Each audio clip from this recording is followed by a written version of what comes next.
Welcome to the Leonard Peikoff Show. A well-known teacher and author, Dr. Leonard Peikoff is Ayn Rand's chosen heir and the leading authority on her philosophy of objectivism, the philosophy she presented in her famous novels The Fountainhead and Atlas Shrugged. And now, here's Leonard Peikoff. Today my show is titled, Why Human Beings Come First. And I'm going to answer questions such as, do rivers or chickens have rights? Are 1,000-year-old trees or sacred snail darters just as important as people? If 100 monkeys have to suffer during experiments in order to find a drug that cures only one human child, is it still worthwhile to do those experiments? Is it proper? Is it just? I'd like to show you another thing I'm going to be answering today. This is a clipping from the LA Times a month or so ago. Dateline, Lincoln, Montana, where the Phelps Dodge Mining Company and Canyon Resources Corporation wants to, I'm quoting from the paper, blast a mile-wide pit 675 feet deep into the hills, the largest gold bonanza ever discovered in Montana, 3.7 million ounces worth, at least $1.8 billion, and twice that much silver. Of course, there's a campaign to stop the mine, led by a whole bunch of environmental organizations. Even though this mine is the economic hope of Lincoln, Montana, it's expected to be the source of 390 new jobs, millions of dollars in tax revenue, $45 million a year in goods and services. But an outfit called the Environmental Rangers, among others, led by Rick Valois, I assume that's the correct pronunciation, has other plans. And one of the law enforcement people made the following statement. Quote, their statement, they are the ecologists, statements on all of these things is that they're going to be there with guns in front of the bulldozers if this mining ever happened. Valois has made the statement, no more holes in Mother Earth, unquote. No more holes in Mother Earth. The lawman shrugged and said, that's what we're dealing with. That is what we're dealing with. And my answer to that is going to be why human beings come first, before Mother Earth. One more really up-to-date quote. Today's New York Times, the op-ed page, by a gentleman called an environmental writer on the need for maturity. And of course, maturity translated into ecological terms means going back to the cave. But his final paragraph, quote, maturing means restraining oneself, precisely what environmentalists contend our species must do. Maturity means at bottom recognizing that you are not the center of the world, but part of something larger, unquote. Well, my thesis today is that we, human beings, are the center of the world. Anything larger is there for us to exploit. We are the units that count. Human beings come first. Right after these messages, I'm going to be developing my theme. It's going to be one of those Peikoff, I won't say tirades, but expositions, which I've worked out. It's going to be philosophical, but I think you'll find it intelligible and maybe even enlightening, maybe even stimulating. I'd like to hear what you have to say about what I have to say. So if you think human beings come in second in anything, to anything, whether it's Mother Earth, another dimension, trees, snail darters, monkeys, you name it. If you even think human beings are equal rather than first, don't touch that dial, because I'll be back right after these messages with why human beings come first. It's 2:35. My name is Leonard Peikoff. Our subject today, why human beings come first. I'm happy to see that we already have callers, but I've got to get my point in before you can assault me. This is going to be a really philosophical show today because it goes to the very foundations of morality, of good and evil, of value. We have to start this whole question of what is most important, what comes first, with an idea, what do you mean by value? Now, some people think value is a little mysterious, mystical packet. Like if a book is of value, you could open up and count the pages, measure their thickness, the color of their print, and then pull out another little ingredient and say, look, here's the value of the book. I don't believe that there is a value like a little packet inside the things of value. Oxygen is of value, but if you take it apart, you're going to find atoms and electrons. You're not going to find a little packet or nugget of value or of goodness. Value requires an evaluation. It requires an estimate. It requires that something or somebody judge the thing of value. So a value requires a valuer. Nothing is a value until some valuer pronounces it of value. And the valuer can pronounce it of value only because it serves some end of the valuer, some purpose, some goal. So I start with the principle that value requires a valuer and a purpose, or to put it even simpler. When you say value, you've got to be able to answer two questions. Of value to whom and for what? To whom and for what? Now I say, for instance, oxygen is of value.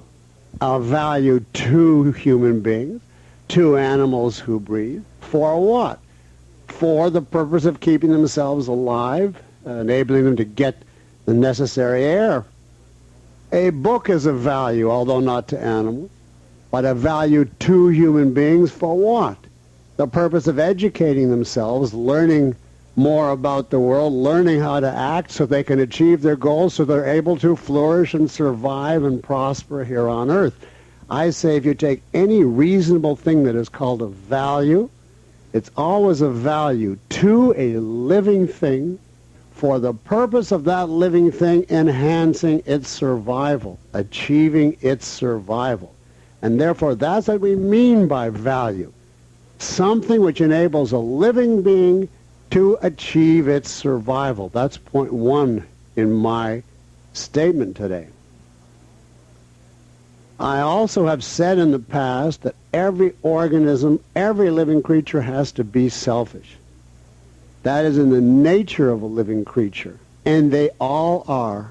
They all are automatically. Every single thing they do, every organ they have, every movement they take, every twist of every root and every twitch of every nerve is part of a self-preserving organism that is out to sustain itself, to make use of the materials here in its environment so that it can live, so that it can go on, so that it won't die. The only exception to this universal egoism is human beings who have free will, who have free choice. And I say their choice comes to this: either act voluntarily as their nature as a living being requires. In other words, act like every living organism. Act to pursue your survival, or sacrifice yourself. Put something above yourself. Anything. I don't care what it is. Those are your choices. You are your end, you are your goal, or something is higher than you. And I say if you put something higher than you, by the nature of a living being, that means slow self-destruction, slow death. If you want two quick examples out of an endless field, the Middle Ages put God above man. They said we should serve God and sacrifice for him. You know what the life expectancy was in the Middle Ages? The plagues of insanity, the total illiteracy. We finally got out of that attitude and, of course, jumped right into, after a century or so, the attitude that we should put the state or the collective or the commune above man. And you want to know what that does to human survival? Look at Russia today, let alone a couple years ago. If life is your standard, and that's the objectivist standard, then you never can put anything above yourself. You have to be selfish and bend every effort, every energy, every moment and every potentiality you have into extracting from the environment around you what you require for survival. So you can ask me then, well, how should you treat other men? Should you just use them for your purpose if you're supposed to be selfish and use everything to your purpose? I don't flinch from saying that. Absolutely.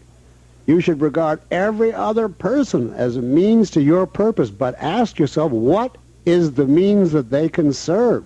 If you had a rare, exquisite violin, would you use it as a hammer?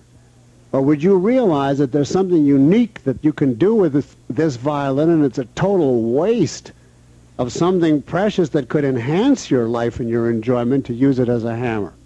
Well, human beings, other human beings to you, are more precious than the most exquisite violin because they have the faculty of reason. They can think, produce, trade.